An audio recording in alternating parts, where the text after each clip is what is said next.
Welcome, everyone, to the Conscious Woman podcast. I'm so pleased to welcome our guest for today, Dr. Ruha Shadab, founder of Led by Foundation, which is focused on professional development of Indian Muslim women. Welcome, Ruha. I'm so excited to speak to you about how all of us can be more consciously inclusive of Muslim women, which I know is a very important conversation for us to have. So, welcome. Thank you for having me, Bhavna. Great. Ruha, before we get into what the amazing work that you're doing now, just to set the context, I'd love to begin with what has led you to this point. Because looking at your career, I know you have worn different hats, and your career path has taken these twists and turns along the way. You've gone from becoming a doctor to a public health professional to now a social entrepreneur. So, would love to know what were some of the driving forces that led your career path? So, I did start off as a doctor, and I find myself now in a position where I'm a global health management consultant as well as a social entrepreneur. And this entire journey, Bhavna, for me actually has been one that's been really gradual, actually. It started from a place of wanting to do the deepest, most meaningful work that I could to impact social change. And then the journey has basically pulled me towards a larger scale of impact. So, from being a doctor where I would treat patients one on one, I moved towards public health and global health.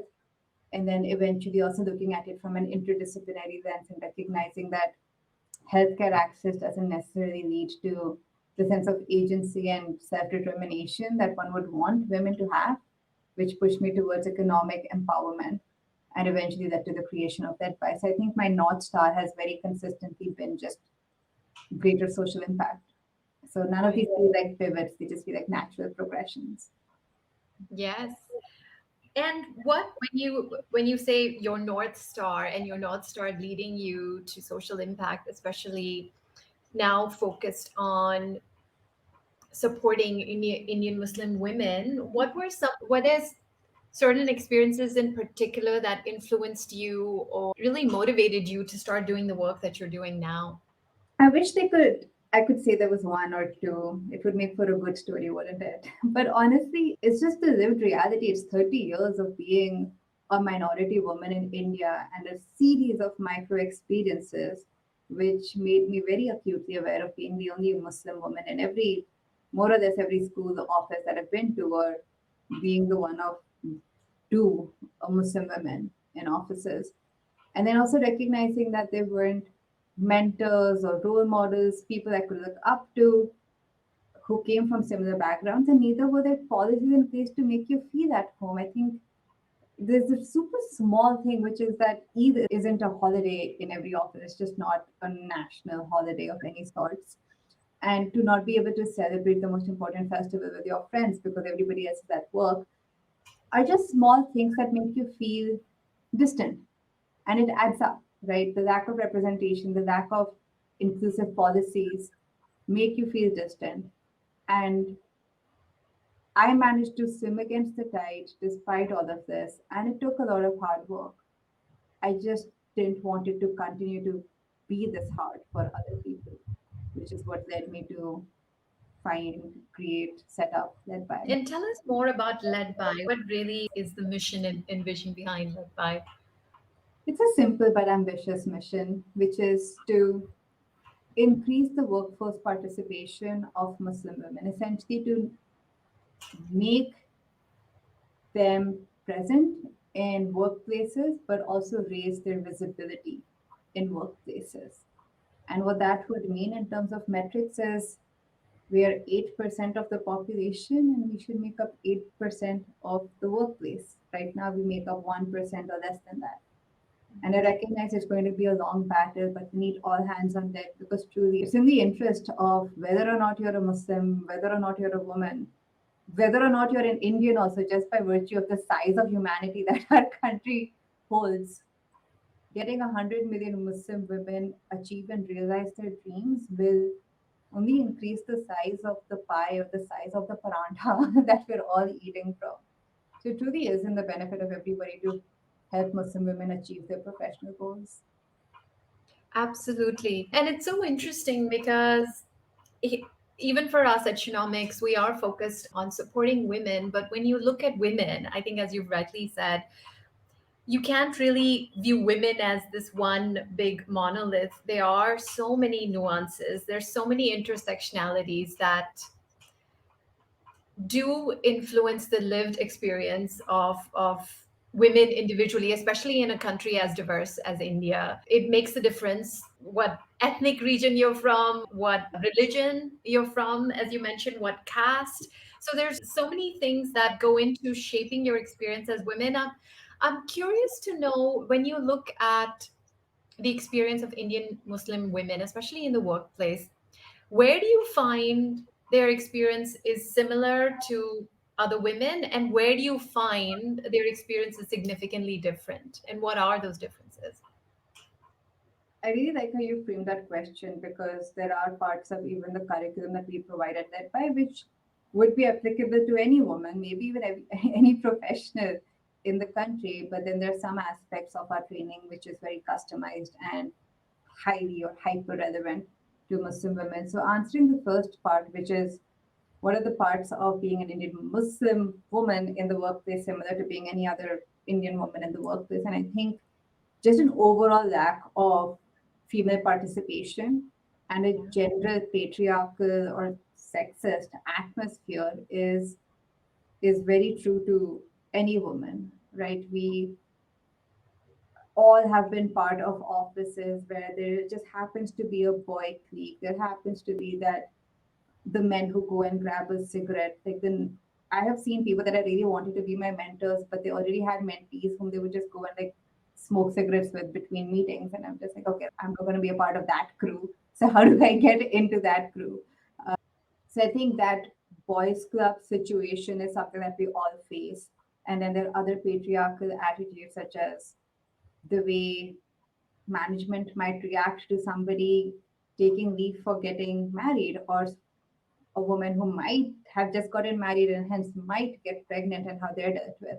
And I think another thing that is really important, which I hope that our country starts talking a lot more about, especially corporate India, which is re entry into the workforce by mothers returning to work, for example. Like that is it's such a travesty that we don't acknowledge the amount of managerial skills it takes to be a mother and to run a household, and all of that is actually held against her when she tries to re-enter the workforce, whereas in all honesty she'd probably be a better manager than any man that you have in office. So I think all of these continue to exist for women of any caste, creed, religion, region in India. But in some ways, these are exaggerated for Muslim women. And I think what happens with Muslim women, in addition to having these challenges, is these challenges are harder, steeper, but there are also so many implicit things that are happening in terms of them not being given opportunities because of their religion. So, for example, Redby conducted an almost year-long research that applied for over 1,000 job roles with two different resumes. We had a Hindu resume called Priyanka Sharma and a Muslim resume called Habiba Ali. And over 10 months, we applied to these 1,000 roles and saw for every two callbacks that Priyanka got for the exact same resume, Habiba got one. And this is just level one, right? This is at the round one to round two level. What happens when they show up for the interview? What happens when they wear a hijab? What kind of promotional opportunities are not given to them? So one can only imagine that this is way more magnified at every other step of entering and then staying in the workforce. So this is the second bit, and the third bit is which might actually also be similar to what a lot of other women face in the country, which is just a general deprioritization of education and employment of women as it is, even within communities. So I think in summary, patriarchal attitudes in the workplace and outside of the workplace, and then religious discrimination are the three main factors, some of which overlap for other women and some of them are unique to Muslim. Yeah, it's so interesting that's the outcome you saw come across in your research, because I know I've seen similar research that shows the disparity that exists between men and women, which is equally stark. I didn't realize when you break it down specifically for women and look at the differences that religious discrimination can create. I didn't realize it would be as stark as it is. Thanks for really putting that into perspective. So I'm curious, given the level of discrimination that exists, what is your approach to supporting women, Muslim women, to succeed in such a world? What are you doing with your curriculum or your approach Yeah. that is really preparing these women? So we look at it from three stakeholders. There's the individual, the women who have these live training sessions with us that span from 4 to 12 months. Then there is the stakeholder of the family. And then the third stakeholder are the companies. And the reason I talk about these three stakeholders is India is not an individualistic society. Mhm. The problem isn't that women are not leaning in India. Yeah. That is not the issue. The issue is that nobody is letting you lean in. And that's what we need to solve for. And hence, yes, you hyper equip the women who are already so fierce and so talented, but you give them that ecosystem of like minded Muslim women to make that journey less lonely, to have peer mentorship. But then you also work with families and you encourage men and brothers and husbands to prioritize the women in their lives, education and employment. And then the third is then you work with companies and point out to them that hiring policies in India need to represent Indian realities and Indian communities and not be cut copy paste of say what the US is doing. You don't need a clause on veterans in India. You Mhm. need a clause on religious minorities in India in your DEI policies. So to be able to create that kind of pull from companies saying that yes, we want minorities, we want representation in our hiring pipelines, and to create that push both from individuals being equipped through our training as well as families encouraging and supporting and well, not encouraging or supporting, but at least not bottlenecking this effort for women to enter the workforce. So those are the three stakeholders that we work with to be able to increase the representation of Muslim women in the workforce. I would absolutely agree with that approach because you're right. The issue is never just that women aren't leaning in enough. I think, especially in a country like India, the social structures do create so many barriers. So, beginning with that, and given that our social structures are so deeply entrenched and have been in place for a long time, how are you dismantling those? How are you creating that kind of an environment where those social barriers are not getting in the way of these women? It's not a one-person show for sure. So it Mhm. is by creating small spaces where women are able to achieve their full potential and also magnify the women who are doing that as well as the support structure that is enabling that. So these women go on to become visible role models, leaders. We also have a very strong paid forward mechanism ingrained in our curriculum. So the women who are going through this training are already mentors paying it forward to young Hindu and Muslim middle school girls. But at the same time, we are also giving more space to amplify the supporting family members. Everything from, for example, when women graduate from our program, they get a certificate, but then there's also a letter written to their parents or their spouses telling them, congratulations and thank you so much for playing a starring role in this X person's life. And we've seen how creating that kind of positive reinforcement makes them also very loud proponents of Muslim women's education and employment. And we've seen the percentage of husbands, brothers, uncles referring women to led by increase over the last 3 years. So I think it's also a lot about, I think we need to put the spotlight on the good people. There's been enough spotlight on the bad people. And once you start seeing that there are a lot of good people, I think that just makes the inherent goodness of other people also come out. I love what you just shared about writing letters to their family members as a way to get buy-in Yeah. from them as well. I think I heard of a similar approach that Indra Nui took, I believe, when she was the CEO of PepsiCo. She wrote letters to the parents of her senior executives. and that just created lifelong loyalty after that. So I think that's such a great initiative. Speaking now of corporates, because as you rightly said, there's a lot that needs to be done. And if we're not consciously inclusive, we are going to be unconsciously biased and not create the kind of environment where Muslim women really feel supported and included. So what would be your top recommendations for organizations that they could consider taking that will create such an environment for Muslim women? Three steps, I would say.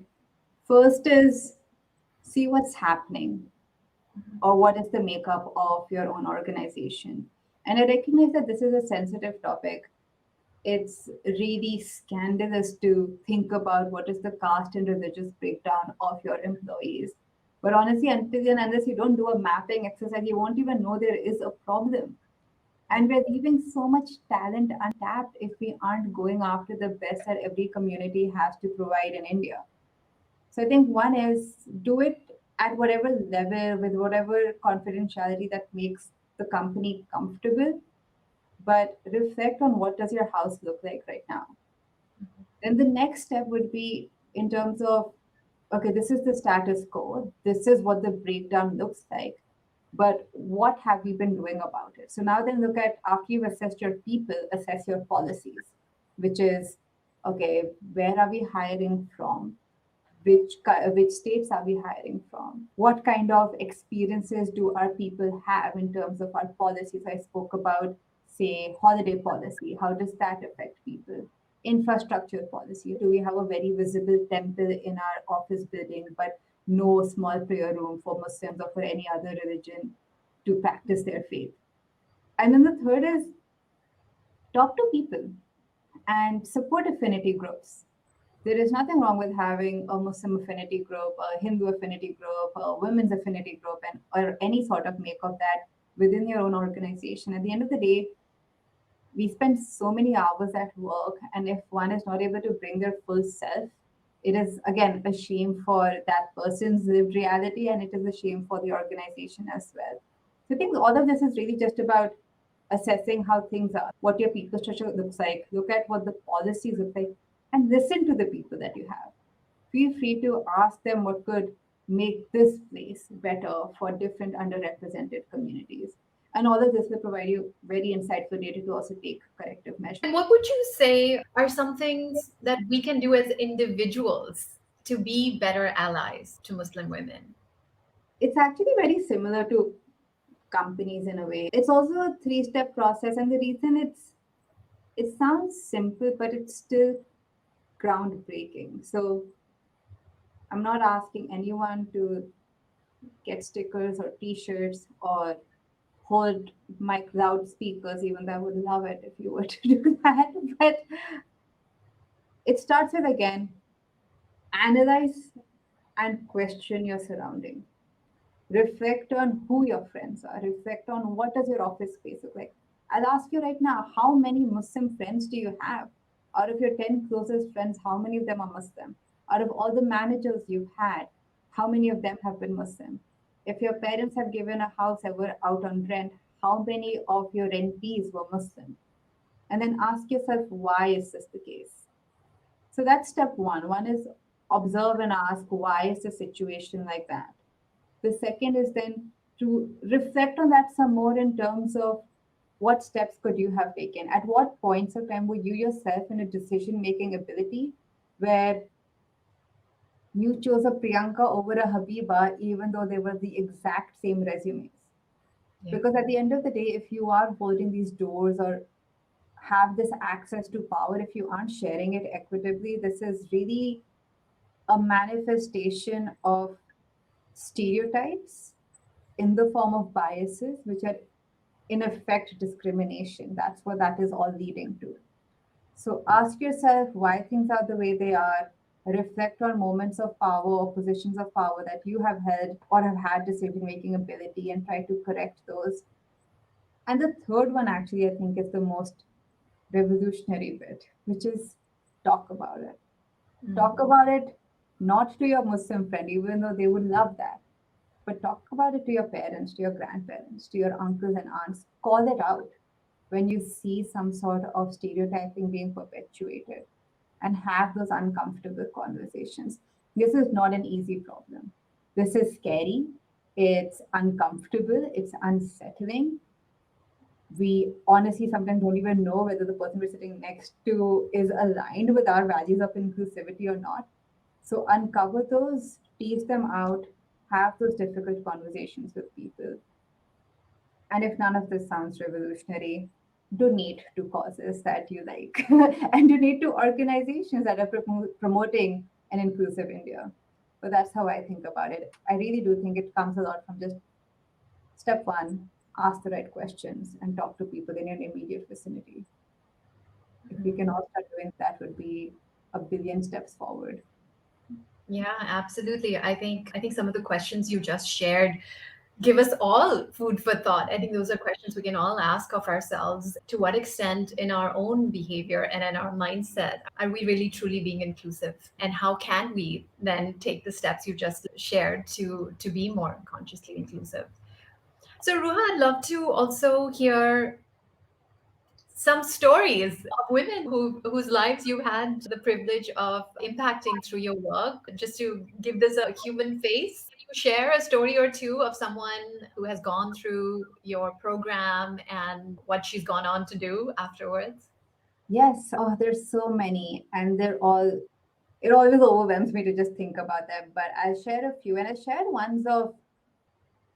some ones that I think bring out multiple characteristics. So, for example, one of our fellows from our earlier cohorts was this very bright, ambitious mental health professional, and they were just graduating from their master's program. But it's really hard to get a decent paying job as a mental health professional in India, especially somebody who has a more social impact bent of mind, right?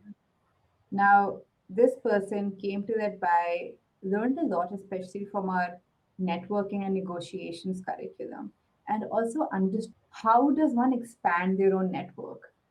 So that by is really not about providing you fish; it's really about teaching you how to go fishing.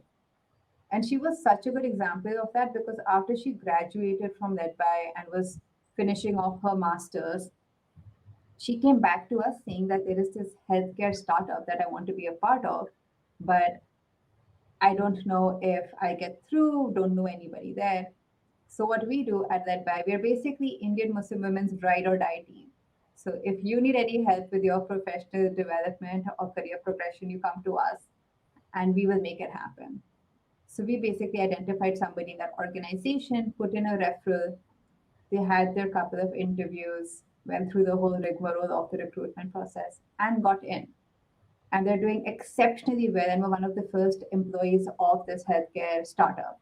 And I think it's just such a good story to show that you just need to open doors for these women, and that's it. They have all the talent that you can possibly imagine. You just need to provide them access. And this is one story. We've had so many stories of women coming back and going through the pains of figuring out the right organization, but recognizing that nobody's going to read their resume. Nobody reads Habiba's resume, as we know. But then we are able to create those friendly company contracts or companies that are interested in actually having a diverse pipeline who then pay heed and truly introspect the resumes that come their way. And we're able to build that connection. We've had women working in water conservation. We have women working in documenting partition history. We have women who are management consultants. We have women who are teachers. We have women who are social impact consultants. We have women who joined led by without telling their family, but at the end got a job at a bank. And when they finally told their family, which in another situation would have been a little concerned about their women doing all of this, were so proud of the kind of economic upliftment that the daughter was able to bring to the family that the parents actually were one of the speakers at her graduation. So you're also able to see how sometimes even if these women need to make these decisions without necessarily sharing them with their family because they recognize that it is a time investment to be at led by. But then at the end of the day, when the family sees the merits, they are incredibly proud of their women. And I think that's another thing to be said about mindset shift in terms of what we expect families to react as, that this is not a zero sum game. Empowering Muslim women is empowering families, is empowering states, is empowering the country. And once we start doing that, people will start seeing the effects and will add to the cause. Yes, absolutely. I think what you just said about not viewing this as a zero sum game is so important. Empowering any one of us is really creating diversity, valuing, honoring, respecting, encouraging diversity helps is a win win for all of us. What you've been doing this work now for a few years. So I'd be curious to know what have been some of the biggest learnings that have come from doing this work? What have you learned either from these women or from the work itself? What are some of the key insights that have emerged so far for you? So we at Led by have been wedded to the problem, not the solution. The problem being that Indian Muslim women are underrepresented in the workforce. We Right. need to sort that. And by not being wedded to the solution, what we mean by that is we have a growth mindset and we are open to the idea that our solution is not perfect. We thrive on feedback. We strongly encourage feedback and we get better with every passing year. So, because of that, there have been a lot of lessons that we've learned that we've already incorporated. For example, speaking more with friends and family and creating that microcosm of supportive structures for women is something that we quickly learned within the first year, then incorporated that in our second year. So recognizing that it's really not about the woman, it's about empowering a unit that is bigger than an individual to be able to create that kind of individual level change that you want to create. I think the second was just the number of people who believed in the mission was quite astounding. I was very pleasantly surprised at the kind of support that we got. I think that was a very nice learning from this. And the third was something that comes, I think any entrepreneur will tell you, is you very quickly realize, if you don't already know, that your team is the most important thing that you have. And this is not a one person show at all. I have the most fantastic, most talented team that I could possibly imagine that make this happen. And they are very central to the work that we do. And the last thing I'll say about this is I truly believe that the means should not be sacrificed or played with in order to get the ends. And I think the means are as important, if not more important, than the end that we want to get. And what is our means as a social impact organization? It is how you leverage your team. So I think the experience that my team gets, the kind of professional growth, the respect, the inclusion that we show to our team members is also something that is an example in itself. So those were some of my core learnings. All right. So, Ruha, paint a picture for us. Let's look at 2032, 10 years from now. What do you hope the world should look like for women overall, but especially so for Muslim women? In a very ambitious situation, led by would have worked itself out of a job by 2032, um, which would mean that as much as I tell every led by fellow that they are a unicorn, I hope we stop being unicorns. I hope it is normal to see Muslim women around you in the workplace. I hope that 8% of India, 8% of an office space basically is what we hope, that Muslim women can achieve their dreams, their career ambitions without systemic discrimination, without patriarchal sexist norms holding them back, without all other debilitating things that come in way of getting accommodation, being able to travel to a different city for work, all of them being a relic of the past. And if a Muslim woman dreams a dream, she manages to get the opportunities to achieve that. Yeah, let's hope. Let's hope this vision comes true because you're right. That would be a better world, not just for Muslim women, but I think for everyone, because that would have meant that we've all intentionally and consciously created a more inclusive environment for everyone. Ruha, what if I look at your journey? You have made so many inspirational choices for yourself, and you are such an inspirational role model to young women. If you were to share advice with other young women who are looking up to you, who, like you, want to assert a stronger presence in the world, make a bigger impact, what would you say? What would your advice be to those women? Two pieces of the first would be to find your tribe. And I think that's underrated. That's something we don't talk about much. Find mentors, find peers that you can make this journey with, that you can talk to about your professional goals and get feedback.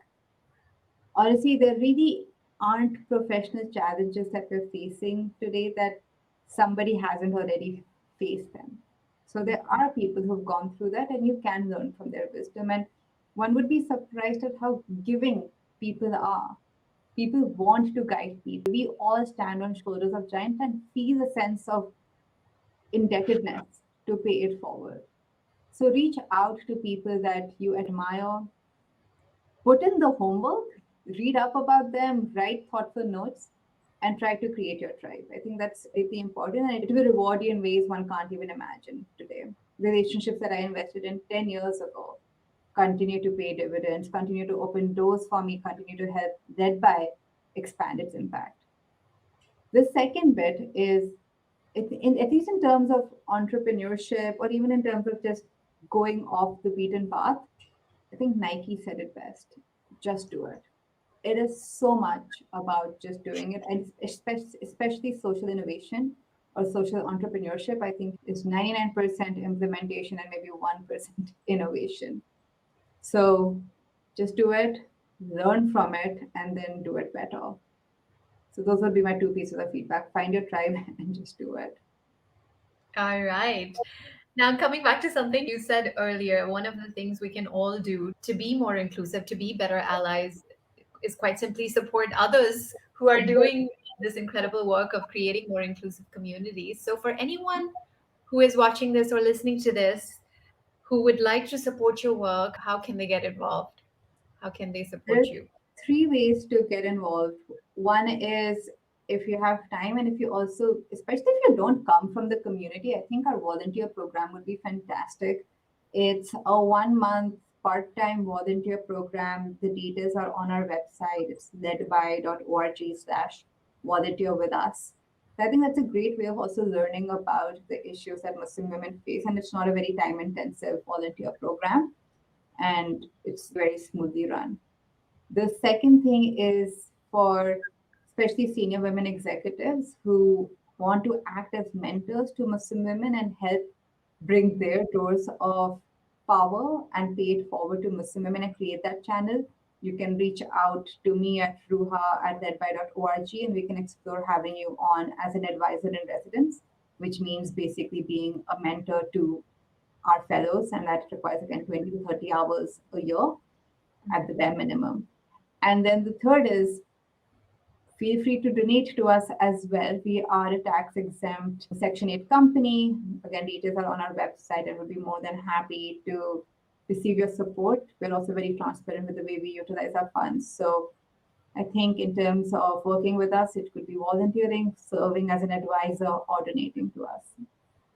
All right, great. We'll put more details and links, useful links for everyone in the description. And final question for you, Ruha. I think for us, when we think about what are the kind of leaders we want to create and creating conscious leaders, it's for us, it's a lot about individuals being mindful of the values that they're leading with and really stick to those values and express those values even when it is difficult. So I'd love to know from you, Ruha, when you think about your journey and all that lies ahead of you, what are those values for you that you wish to continue to consciously express and keep front and center in your leadership journey?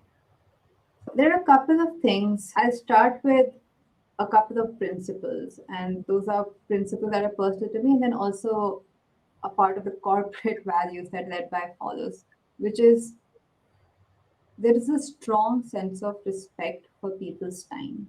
And what that translates into is that anybody who reaches out to led by should go away with two feelings. One is that they should feel heard, and then they should derive some value from it. And that translates into things like Bhavna, even our application. So, what we do with our application is we get thousands of women apply for our programs, and every single one of them gets feedback on their application, whether or not they move forward. Every single one of them gets access to free courses from other platforms as well. So, the point is that they come, they interact with us, and even through the feedback, they're getting some value. And everybody, we're also a very responsive team in terms of outreach that we get on our emails or our social media. So I think that comes from a sense of really respecting people's time and just having respect for people, which is a personal value and then also a led by value. And the second one would be, second principle would be something that I mentioned earlier in this conversation, is that the ends will never supersede the means. Remembering that is really important, because every single decision you make as a founder, as an entrepreneur, as a social entrepreneur, is an opportunity to create impact. No decision is too small to be thought of, oh, forget it, like I can put my moral compass aside for this one.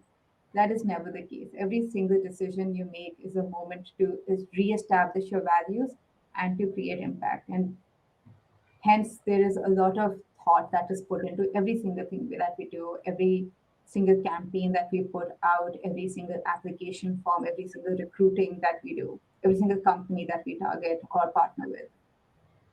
So I think those are some of the things that we keep in mind. And then the third would be, again, coming back a little closer to the team, I say that we're all essentially problem solvers. We're over here with our goal being how do we solve this problem of Muslim women's underrepresentation.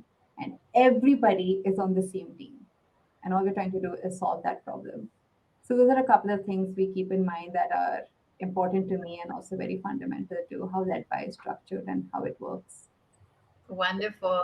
Ruha, thank you so much for joining us for this conversation today. And I do hope the vision you laid out for us does come true and we can all collectively create a world where everyone feels included, and especially Muslim women, because I know, as you just shared with us, there's so much work that needs to be done here. So thank you so much for joining us, and all the best to you as you continue to do this incredible work.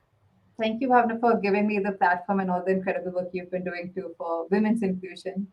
Here's to intersectionality. Yes, thank you.